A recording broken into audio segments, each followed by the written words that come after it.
Hi, folks, and welcome to the Times Union's High School Sports Award for 2020.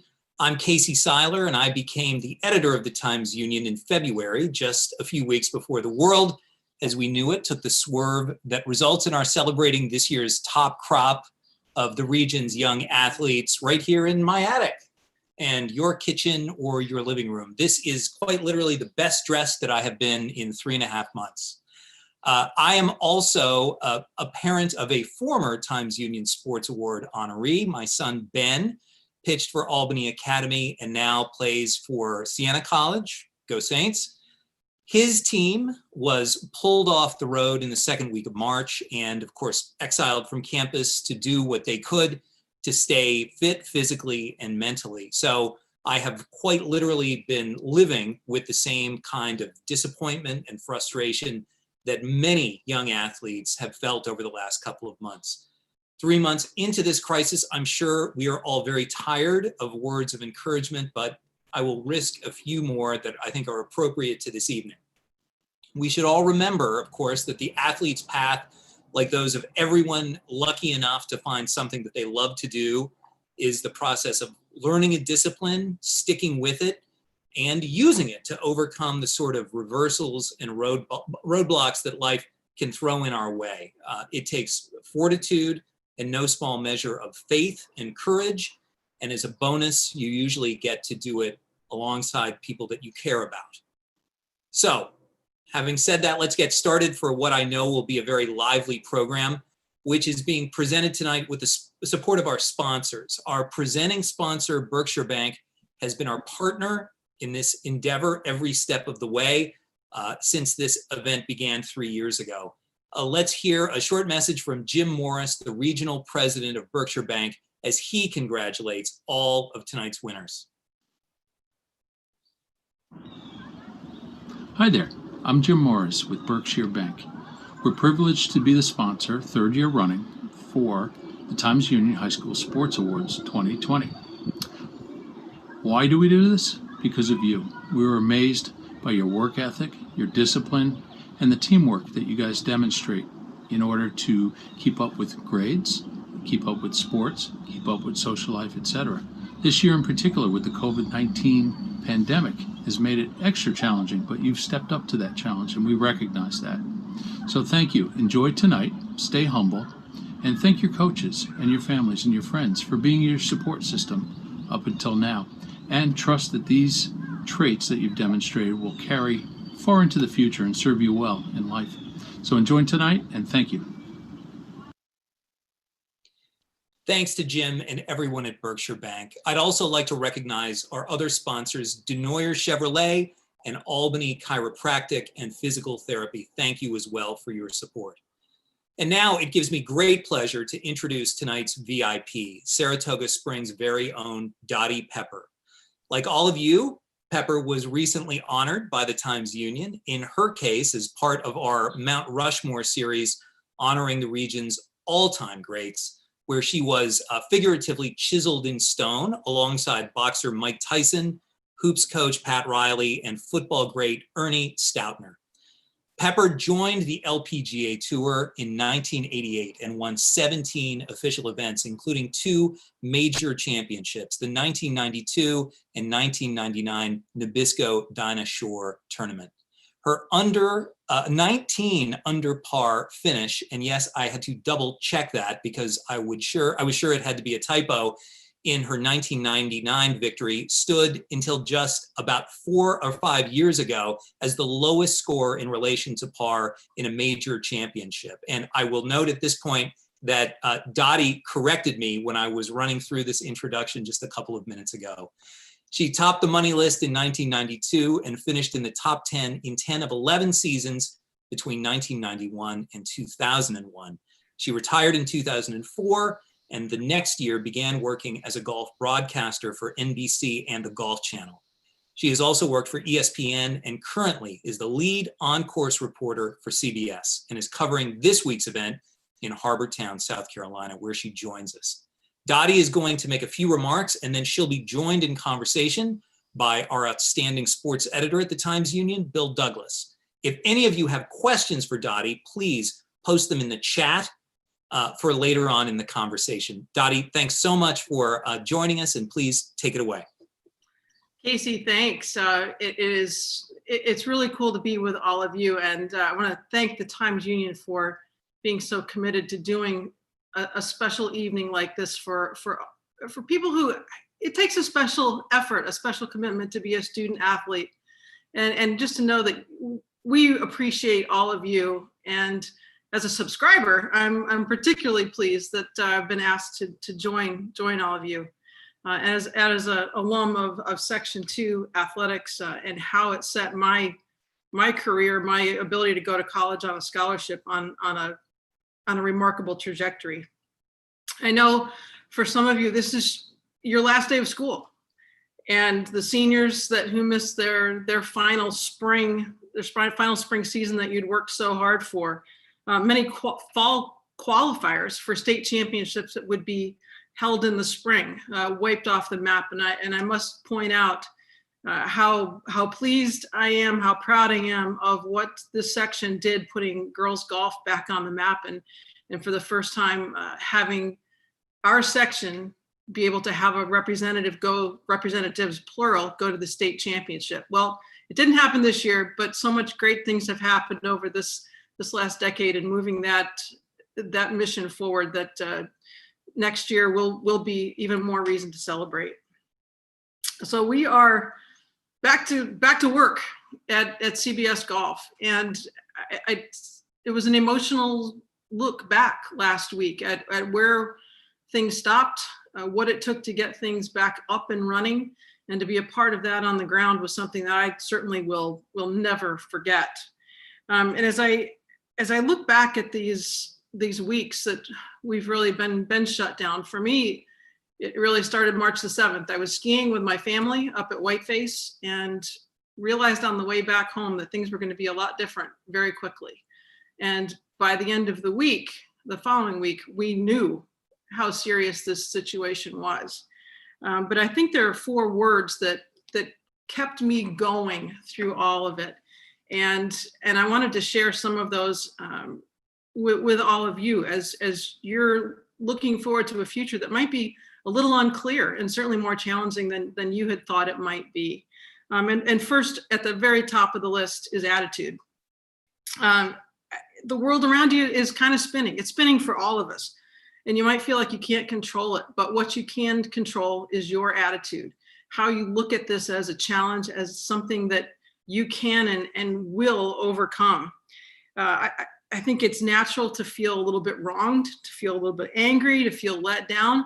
Express that, but know that you have the tools, you're developing the tools. They're going to get you through all of this and beyond.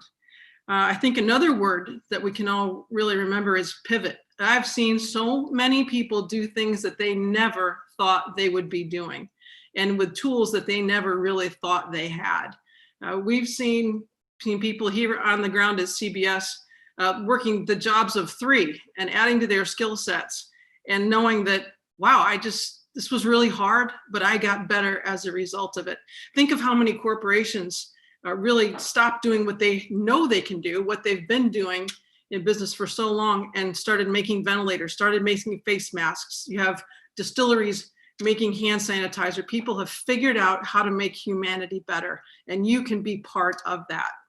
I think the other word that comes to mind is preparation.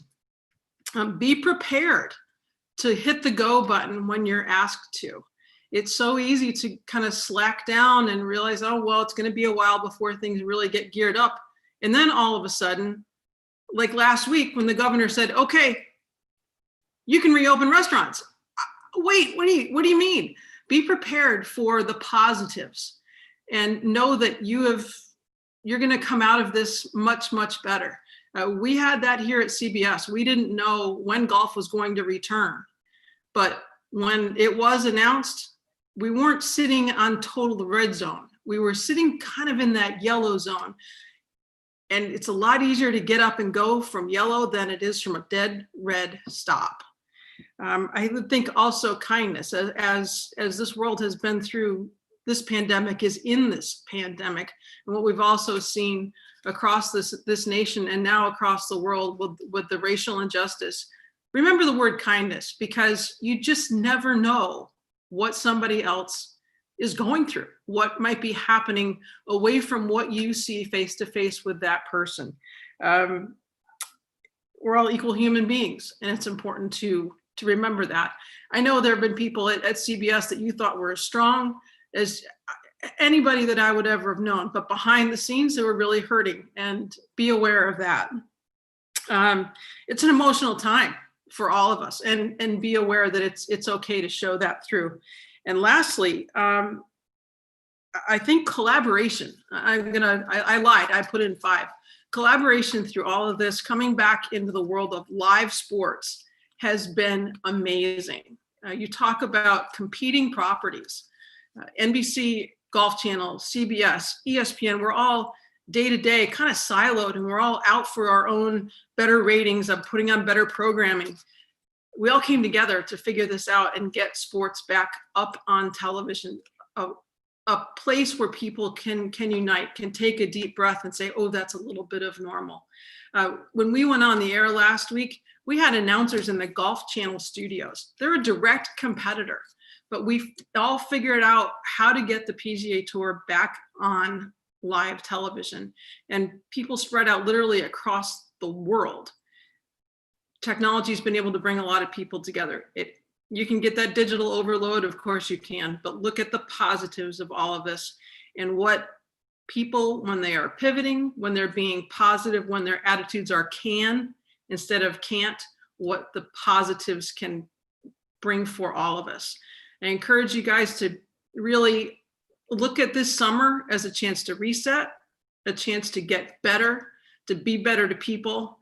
And now I'd like to join Bill Douglas for a few questions and hopefully a couple of answers that might be interesting. Bill? Hi, Dottie, thanks. I want to encourage anybody who's watching to feel free to submit a question in the chat area. We will try to get to some of your questions. But Dottie and I can just start out. You mentioned a little bit about what it was like to get up and working again. I'm just curious, I guess, what was to you the most remarkable thing about that chain of events when you got the call that, hey, you sort of knew a date that you were going to go back, and you knew Texas was going to be the first place, in seeing it unfold and actually happen? I think it was the can-do spirit of all of it that was so remarkable, because people were put in pretty stressful situations, and there were a lot of unknowns about doing the telecast the way we did, with so many people spread out so many places. It wasn't just social distancing in Fort Worth. It was literally having some of our technology in New Zealand, and people in Stamford, Connecticut, and Orlando, and in Fort Worth, that all came together. And it was, I guess it was a bit like a liftoff of watching a rocket go up when that actually happened at 3 o'clock Eastern time last Thursday. And to hear what was pretty normal in your ear was emotional, and it was for a lot of people. Yeah, I was watching while Jim Nantz was walking through the locations for everyone, and it was quite remarkable where everyone was. Given, I wanted to talk a little bit. You grew up here. You played golf in Section 2. I wondered if you mentioned briefly how you're very happy that Section 2 now has girls golf. If you could just compare and contrast a little bit about your high school experience. I've read a little bit about what it was like to be a golfer on the golf team when you were playing, versus maybe some of the new possibilities that are going to be offered now that girls golf have its own platform. You could talk a little bit about that. Well, I think playing against the boys, it made me better. No question. I wasn't physically as strong, and I had to play from the same set of tees. So I learned how to make my short game certainly work, because I had to. And I would say too that my teammates at Saratoga High School, some of them are still friends, and we still stay in touch. So it was a great stretch by the coaches to welcome me, by the athletic director to figure out how are we going to get this girl on a boys team. I had to go through the state, and it all worked. And I think it worked worked out pretty well. I would say one of my really fun memories of qualifying for the state championship my senior year, the state championship as it is still now at Cornell, and there were 98 guys and me. And sitting in this big common area in the dorms at Cornell, I met these two guys, Mark Tucker, he was from outside Utica, and also Dave Grublick, he was from Binghamton. And they said, "Hey, you're Dottie Pepper." I'm like, "Well, yeah, you know, I'm the only girl here, so I guess that's me." But, "Oh, we're going to Furman too." So it was sort of a cool thing to, you know, meet two of your future classmates at Furman, and also realize that there was kind of a comfort level of knowing that you're going into this big new world of college and playing college athletics. But here's two guys that were right here beside me playing in the same tournament. So it was a great thing for me to play on the guys team. But I think to have a state championship out there for girls, which happened when I was in high school at Saratoga, to not be eligible to play in it because your section didn't support that sort of championship was a little disappointing. But I'm so happy that's been addressed, and it was really a thrill to be there that morning that they played in that championship, to figure out who was going to go to Rochester for what would have been the state championship. Yeah, I mean, it seemed like you took we have the photos from you when you were there in October when they had the tournament. It really, I think, probably heartens a lot of people that you're so invested in Section 2 golf. Well, I think if I could interrupt it and thank the administrators who did such a great job of getting it on. That was a top-notch competition with the officials, with the volunteers. It was really, really well done. When you think back to your high school days, you mentioned some people, but were there particular coaches or anyone that you remember? We have a lot of athletes who have gotten a lot of help right now and are closing out their high school careers. Somebody who helped you sort of really believe that you could go on to achieve some of the things that you did. Well, Pete Curto was my first coach when I went on as a middle schooler. I played on the boys team. And Pete was tremendously supportive. I still see him around town. He's still up in Saratoga Springs for at least part of the year. And then John Caldero took over when Pete passed, went out of teaching. He retired, and they were both just very, very encouraging. And you know, a lot of times when the years that the team wasn't great, we went from the Foothills Council actually to the Suburban Council, and boy, we get our butts kicked for a while. that was playing in the big leagues compared to, you know, what we had to compete against in the Foothills Council. We thought we were pretty darn good. We had a couple of pretty rough seasons, and I went to the sectionals and to all the qualifiers oftentimes by myself as the only one, and the coaches were great. They were always extremely supportive, and I can't thank them enough. I'm just curious now, you having been back for the first event and it was played without fans, when I remember watching you play golf, you got pretty fired up and rode momentum a lot of times. And I just wondered if you'd given any thought to how you would have felt had you had to play under those circumstances, how it might affect your game or just the whole atmosphere. Well, I did a Zoom earlier this afternoon with Michael Breed that's going to precede our coverage here at Hilton Head this weekend. And he asked the same question, and how would you have reacted? And I said, Michael, I may have won 2 major championships, but I played a lot of lousy golf at times during my career, and there weren't many people out there watching. So I get it. You find your own little bubble of emotion, and you find you get into playing. And I think bottom line, that's what you're out there to do. You're trying to put the best score on the board you possibly can. The odd thing I thought was, well, the funny thing first was seeing the players after they'd hold a chip shot or hold a long putt. They're tipping their hat or waving to the crowd. Well, there's no crowd out there. So it was just part of what you naturally do as an entertainer, as an athlete. But the other thing I thought was really, really interesting was the value of the scoreboards. They did a great job of making sure, especially toward the end of the round, that scoreboards were in positions where players and caddies could really pay attention to where the movement was, what they had to do coming in, because you didn't have that sound of success of somebody making a run, or you didn't have the, oh, if someone missed a short putt. And as it turned out, Xander Schauffele did miss a short putt on the 71st hole. And that was where I think I first noticed the difference, was that putt horse shootout, and there was no reaction. Yeah, that was I watched that. That was an awful lip out too, a 380 probably. Now that you're broadcasting and you were part of CBS, I just wondered if you could tell me how you felt the first time you went to Augusta as part of that announced crew to do the Masters.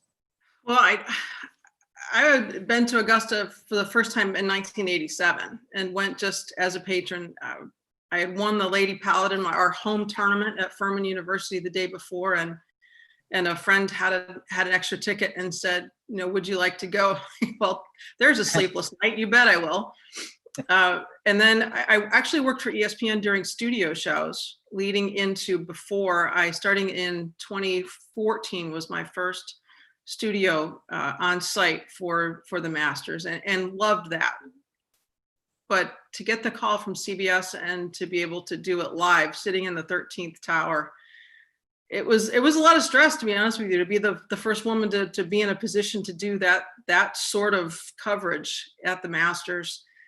To have and it being the 13th hole, there have been a lot of things that have happened over the tournaments that really shaped the way the event coming out of the 13th.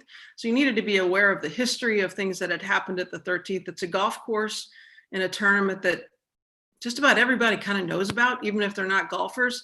It's sort of the signal of spring in the Northeast and even in the Northwest. And people just know Augusta. They know the sounds, they know the history, they know what the place looks and feels like. So I think there was some pressure with that, but there was also a sort of a pinch me moment because this is something that you've sort of dreamt about as a broadcaster for nearly 2 decades, and to have that opportunity, it was very special. And every time I walk on the grounds, it's a very special place. You can feel the history, you can feel the roars of Jack Nicklaus, you can see Seve Ballesteros, you can see all of that. Bob Jones, everything that came from the history of the Masters is still very much alive when you're there, and it's pressure, but it's a privilege to be able to call that tournament. It's going to feel different, I would guess, this year when we're bearing down on Thanksgiving and the Masters. Yes, it will be right before Thanksgiving. So there are double blooming azaleas, so don't put that past them. But people talk about the dogwoods and the azaleas. It'll just have a different feel, a different look. There'll be a lot less daylight. There'll be a little bit, there'll be a push to get people around, but I think Augusta's Augusta. It's still gonna be extremely special. And I think that's gonna be another moment of healing as we get further into the year. I'm also intrigued by your authorship of children's books, and I wonder if we will see anything from Bogey again, or if you have any other books planned for that series, or other things that you like that you're interested in doing. Well, we don't have any more series planned around Bogey, but I am working on a book that I am hoping to have out in 2021, and it goes back to my mentor, George Pulver, who is a founding member of the Northeastern New York PGA section, and was at McGregor Links at the Saratoga Spa State Park. He was at the Saratoga Golf and Polo Club, and he was my teacher until he passed when I was a junior in college. And one of the cool things he did was, after every lesson, and often even without there being a lesson on the books, he left a typewritten letter in my mailbox, and often also with a bit of reading to do. So after he passed, I was gifted with part of his golf library, but I kept every letter that he wrote me in that 5.5-year relationship. So I'm in the process. I've got a publisher now. I'm meeting with a designer tomorrow, and we're going to get this book into the market. And just because there are so many lessons that I learned that I think could help other student athletes, other parents of athletes, just people who love the game. And I think it's not just golf. I think it's something that will it'll transcend just the game of golf. So that's my big thing. So I am back to multitasking for sure. I think as you talk about the topic of the book, it sounds like a book that would come along at a really good time when we could really use that sort of message. Yeah, I think we're in an age where value and solid culture and good lessons really matter, and that's what his whole mantra to me was all about: taking things slowly, making sure you have a well-rounded education, that you're ready for plan B, whatever that might be. We are in plan B right now. So those letters really, really, really resonated. And it was part of what I wanted to do during this break. It'd been in the back of my mind for quite a while to do a project around these letters, but this was the perfect time to do it. It was the time that I had to dedicate to it, and it really does resonate in the time we live in now. You mentioned during your talk about resetting over the summer. What sort of things are you going to do as a reset? My reset is actually based on travel right now. I am not going to fly as much this year, not because I'm afraid to fly. I flew this past week nonstops. I drove to Charlotte and then back in and out, round trip from there. But we live in a pretty small area with a regional airport. Even though we're in the state capital, it's still a regional airport. And with the thoughts of trying to find ways around canceled flights, postponed flights due to weather, I thought this was a great time to do a reset and really drive more. So that's what I'm going to do. And I've got podcasts and music and all sorts of things to listen to. So I'm going to be planning on putting in the neighborhood of 5,000 miles on my car this summer, and really make an effort to slow things down, maybe go back a little bit more to the time when I did get on tour in the late 80s, where I drove a lot because I just didn't have any money in my pocket. So that's how you got from point A to point B. But that's my reset this summer. Oh, great. Dottie, I can't thank you enough for doing this. I know that all the athletes appreciate it, and it was great having you here. Thank you very much. Well, congratulations again. I know you've got 34 winners to be awarded their hardware, their reward for making the commitment to being a student athlete. And it was really great to be with all of you. Thank you. Thanks very much to Dottie, a champion and a pioneer. And with that, I will now hand things over once again to Bill. Those of you who might not know Bill Douglas, in a newsroom full of strong personalities, Bill is quiet, a very steady individual. But on the first award show, he stunned, I think, everybody in the room by performing an a cappella song honoring that year's honorees. And later in the evening, I went up and I said, Bill, that was fantastic. You're going to have to do that every year, you understand. And he agreed. So with that, I will hand things over to Bill, and I know you're going to be pleased. Thanks, Casey. Yeah, one of the things I like to do when I'm not working is write parody songs, and I wanted to take this year especially as a chance to recognize not only the great accomplishments of the first 2/3 of the year, but the lost opportunity for the folks who play in the spring and for the winter athletes who did not get to complete their state championship dreams. And with that, I will just say that this is a chance for us to maybe have a little bit of fun at a time when maybe it's been tough to come by. And I hope you enjoy it. We're here for our 3rd year, but not a year like any other. This year, it's pretty clear we've had to lean on one another. A year that in the end may motivate or still inspire us, but let's all agree we've seen enough coronavirus. A special thanks to Berkshire Bank, support in every situation, and Dottie Pepper, whose words and deeds have helped inspire a generation. We missed the chance to get dressed up and be together in the same room. If only we had thought to buy some stock in Zoom. In fall, the games were filled with competition without equal. The winter packed with contests that drew lots of fans and kept the seats full. Then for all, disaster hit, and we were all stuck in our houses. No more games to watch or play, the news announces. But back in the fall, so much to see. Kennedy SWEDICK off the tee. Brooke PICKETT scoring lots of goals. And Delacurto dusting foes. Jake Baker spikes and heaven knows so many others. A touchdown pass was such a sight when it was tossed by Joe Tortello, and a swimmer who always came through at different strokes, Sydney Sorbello. In winter strikes by Morgan Hahn and Hunter Chandler were a highlight, and Dolly Cairns and Shane O'Dell came up big each night.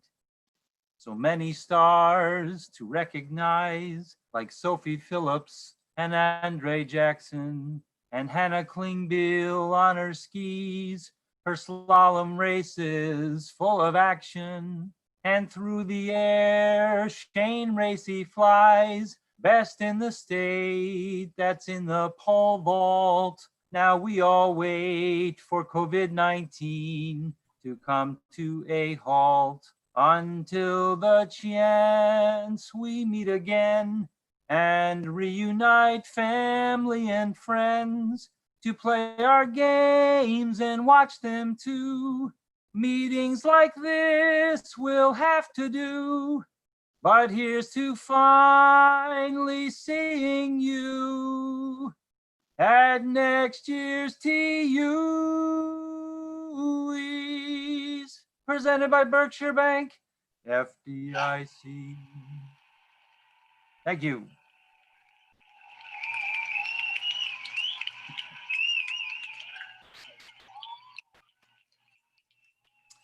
And now I would like to take a moment to get to one of our main event of the night. James Allen, our high school sports reporter, will now award our Athlete of the Year awards and our 5 major awards decided upon by the Times Union staff. James, welcome. Thank you, Bill. I want to thank Dottie Pepper, of course, and Bill. So that is very hard to top, but I will try to do so, and we'll go through our fall awards for our fall athletes. Boys cross country, Ryan Allison, Burnt Hills. The sophomore emerged to become the top runner for the Spartans, helping his team capture the Section 2 Class B state title for the 4th consecutive year. He won the Section 2 Class B title. He finished 2nd at the Federation meet out of 249 runners, and he came in 3rd at the states. Girls cross country, Ella Curto, Saratoga Springs. The sophomore posted wins at the Gilliland and Burnt Hills Invitationals. She prevailed at the Suburban Council Championships, and she captured the Section 2 Class A title. Curto also finished 6th at the states and 3rd at the Federation meet. Boys golf, AJ CAVOTTA, Saratoga Springs. Captured medalist honors at the state qualifier. CAVOTTA shared medalist honors at both the Suburban Council and Class A championships. The senior averaged a 36 stroke average, playing many of the area's toughest courses. Girls golf, Kennedy SWEDICK, Albany Academy for Girls. Playing in the first year of Section 2 girls competition, SWEDICK consistently proved to be the area's top player as an 8th grader. She capped a season where she averaged 37 strokes per 9 holes by taking medalist honors at the state qualifier with an 18-hole total of 4 over par. Girls tennis, LOREN CUOMO, Schenectady Mohonasen. Although she suffered a knee injury that cost her a portion of her sophomore campaign and lingered into the sectionals, CUOMO persevered and captured a third straight sectional singles championship with a straight set victory in the final. Field hockey, TARYN Ringer, Johnstown. After tallying 43 goals as a sophomore, Ringer produced 44 goals, good for fourth best in the country, despite dealing with heavy defensive scrutiny. Named a Foothills Council first team All-Star for the third year, the junior led the Lady Bills to the the Section 2 Class C title and a berth in the state championship. Boys soccer, large school, Jalen Sykes, Shenendahowa. Named the Suburban Council's most valuable player, Sykes proved to be a reliable scoring presence for the Plainsmen in producing his finest season of his career with 20 goals and 6 assists. Sykes scored in overtime to lift Shen to a 1-0 victory over Bethlehem in the Section 2 Class AA final. Girls soccer, large school, Claire Hutton, Bethlehem. The 8th grader's second varsity season as an 8th grader proved to be quite prolific as Hutton generated 37 goals and 18 assists and leading the Eagles to another Section 2 Class AA title. Hutton split her time between striker and midfield. Boys soccer, small school, Ian REEVE, Voorheesville. The junior defender keyed a unit that registered 15 shutouts and winning the Section 2 Class C championship and advancing to the state semifinals. A first-team Colonial Council All-Star, REEVE helped the Blackbirds to a 21-2 record. Girls soccer, small school, Brooke PICKETT, Stillwater. The senior capped a brilliant scholastic career by helping lead the Warriors to a second straight Class C state championship. PICKETT, who will play next year at the University at Albany, tallied a career best 58 goals to elevate her career total to 208.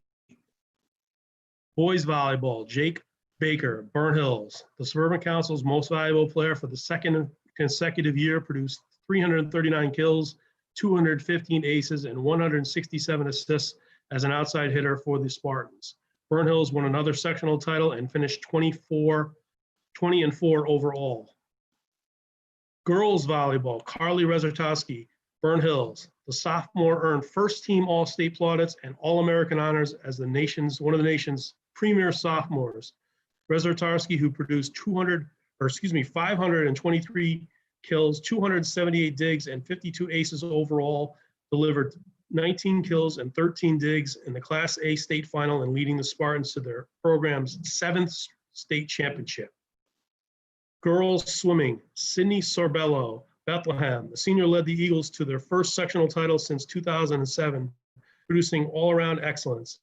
In fact, Sorbello earned Times Union first team honors in 6 different events, 4 individual races and 2 relays. Headed to compete next at Boston University, Sorbello leaves Bethlehem with school records in 4 events. Football, large school offense, Jason Rodriguez, Queensbury. A starter on defense in his first 2 varsity seasons, Rodriguez landed his first starting nod at wingback as a junior and proceeded to roll up a school record 2,043 yards rushing and 31 touchdowns over 11 games for the Section 2 Class A champions. Football, large school defense, Patrick McCain, Shenendahowa. The senior started at both tight end and defensive end in the first 2 games before shifting his focus solely to his defensive duties. McCain recorded 10 sacks and helping propel the Plainsmen to the Section 2 Class AA title. He earned second-team All-State honors. Football, small school offense, Joe Tortello, Holy Trinity. A 4-year starter for the Pride, Tortello threw for 110 touchdowns over his career. The University at Albany commit matched his Section 2 single-season touchdown passing total as a senior with 39 scoring tosses. Tortello completed 108 of 150 attempts for 2,353 yards. He threw 4 touchdowns in a game 4 times, 5 touchdowns 3 times, and 6 touchdowns once in his final season. Football, small school defense, Brian McNeil, Stillwater.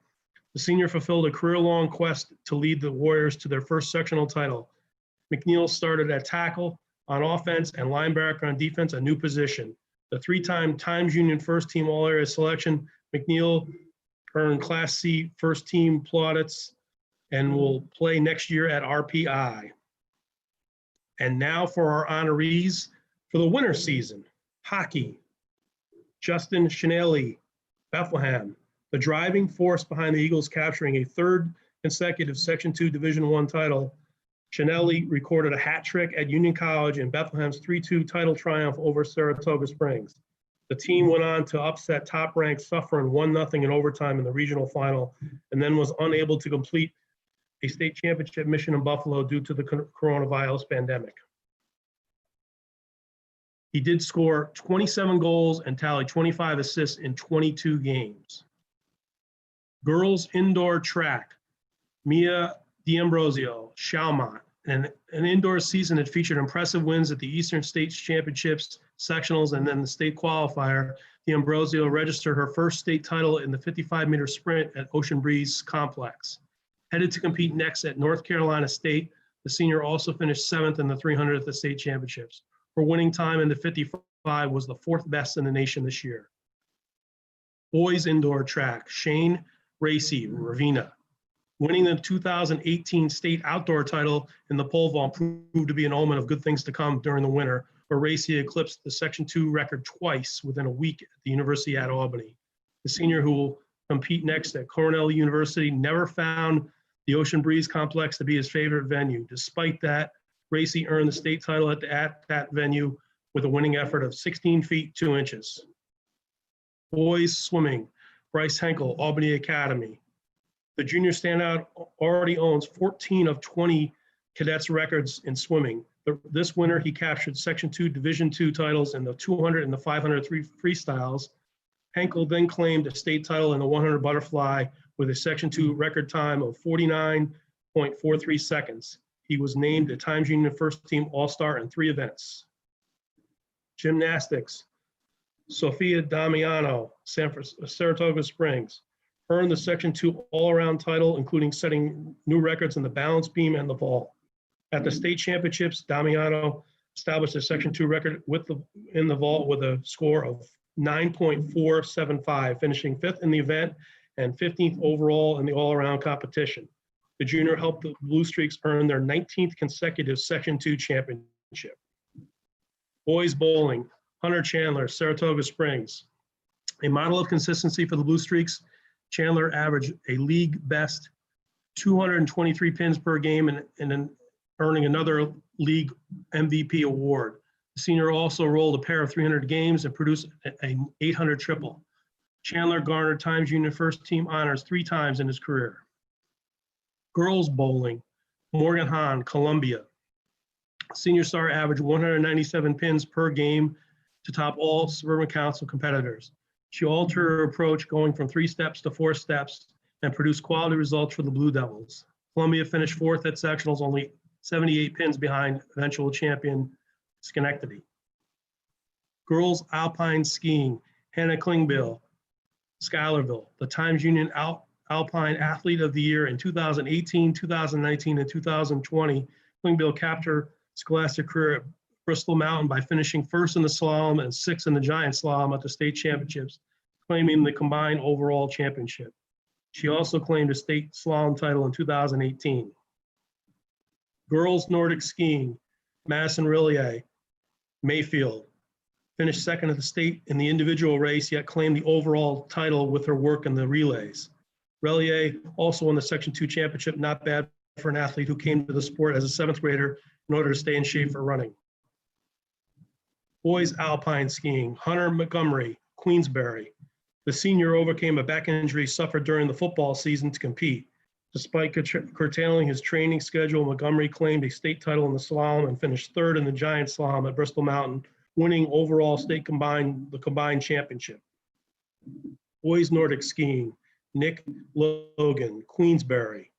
The junior had no skiing experience when he joined the varsity as a freshman. In his 3rd varsity campaign, Logan finished 2nd at the sectionals behind teammate Lucas Jenkin, 3rd at the state championships, and then he helped the Spartans relay team win the state championship. Boys basketball, large school, Andre Jackson, Albany Academy. Easily one of the most exciting players to ever grace the Section 2 court. Jackson delivered a stellar senior campaign that included averages of 18.8 points, 10.1 rebounds and 6.6 assists per game. Headed to the University of Connecticut, the 6'7" star helped the cadets finish ranked #1 in the final Class A state poll. Albany Academy was denied a chance at winning a 4th Federation Tournament of Champions title when the event was canceled. Girls basketball, large school, Valley Cairns, Saratoga Springs, a 4-time Times Union first team All-Star. Cairns garnered her 3rd straight Player of the Year award in helping the Blue Streaks advance to the Section 2 Class AA final for the 2nd consecutive year. The ultimate team player upped her scoring output considerably out of necessity as the team's lone senior starter, leading Section 2 at 26.4 points per game. A starter since the middle of her 7th grade year, Cairns finished her career with a school record 2,033 points. She will play next at Rhode Island. Boys basketball, small school, Shane O'Dell, Shalma. The relentless pursuit of a Class B sectional title was achieved as O'Dell paced the Sabres with 22 points, 18 rebounds, and 7 blocks in a 53-46 victory over Mechanicville at CUOMO Arena. It was Shalma's first sectional title since 1996. O'Dell, who will play next at St. Rose, led Shalma with averages of 27.4 points, 18.5 rebounds, 4.1 assists, and 4.1 blocks per game. He finished his career with 2,024 points and 1,001 rebounds. Girls basketball, small school, Sophie Phillips, Cambridge, led the Indians to a 3rd straight Section 2 Class B championship. In the final against #2 state-ranked Maple Hill, Phillips tallied 21 points, 6 rebounds, 7 assists, and 7 steals as the top-ranked Cambridge prevailed 68-44. She was named both the Wasserman League and Class C tournament's most valuable player. Phillips averaged 17.2 points, 5.2 steals, 4.6 rebounds, and 2.8 assists per game. She has made an oral commitment to play for the University of Rhode Island. Wrestling, large school, Steve O'Pullen, Shenendahowa, one of the nation's premier performers, showed why once again as a junior, as he claimed his 3rd Division I state championship in 3 different weight classes. Pullen went 47-0 overall, including winning his 3rd title with a 24-5 technical fall in the 113-pound final, giving him 10 wins by 15 points or more to go along with 28 victories via pinfall. Pullen, who last week made an oral commitment to compete at North Carolina State, will enter his senior year with a career record of 132-1. Wrestling, small school, Bobby Treshik, Tamarack, a sometimes arduous 6-year varsity journey to advance to his first state championship culminated in spectacular fashion as the senior, as Treshik made his lone appearance at the Times Union Center count by claiming the Division II state championship at 145 pounds as a number 4 seed. He capped a 43-2 season by rallying for an 11-8 decision over Evan Farrow in the final. And that is our fall and winter awards. And now we transition to the overall Times Union Awards chosen by our staff. Female Team of the Year, Vernon Hills Volleyball. 3 consecutive departures in the state pool play did not discourage the 2019 squad once it reached the Class A State Final 4 at CUOMO Arena. The Spartans advanced to the final and defeated Arendaqua in straight sets to claim the program's 7th state championship. Male Team of the Year, Vernon Hills Cross Country. Winning a 4th straight Class B state title continues a stellar tradition for the Spartans, and this season's squad is a story in itself and how every prominent member of the team emerged and excelled in new roles. Vernon Hills graduated its top 4 runners from its 2018 team. In addition to winning the state title at SUNY Plattsburgh, the Spartans also captured the Federation Championship. Coach of the Year, Christine Ayatollah, Stillwater Girls Soccer. The Warriors captured their 3rd straight Section 2 Class C title, outscoring 4 foes by a 27-3 margin, and then going on to secure a 2nd straight state title. Stillwater produced a 21-2 overall record and went a combined 43-0-3 in its 2 state championship campaigns. Anatola always had the pulse of her team, including when she had to come up with a defender mid-season and shifted striker Kelly Moran to the back following the departure of Sydney Frank to play prep hockey. Female Athlete of the Year, Mia D'Ambrosio, Chalmont Indoor Track.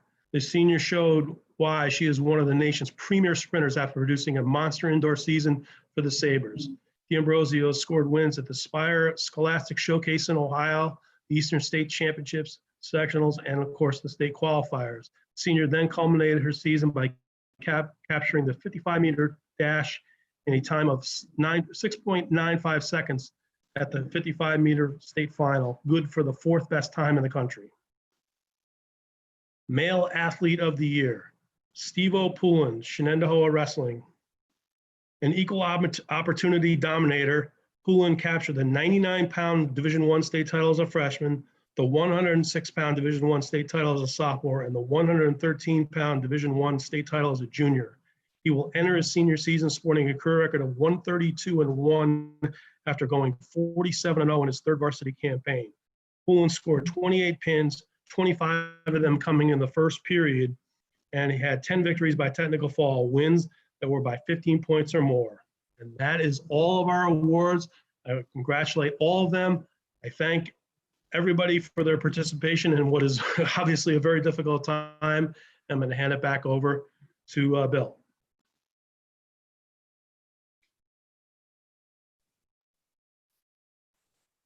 Thanks, James. And I want to remind everyone out there that the Male and Female Athlete of the Years also are awarded a $1,000 scholarship.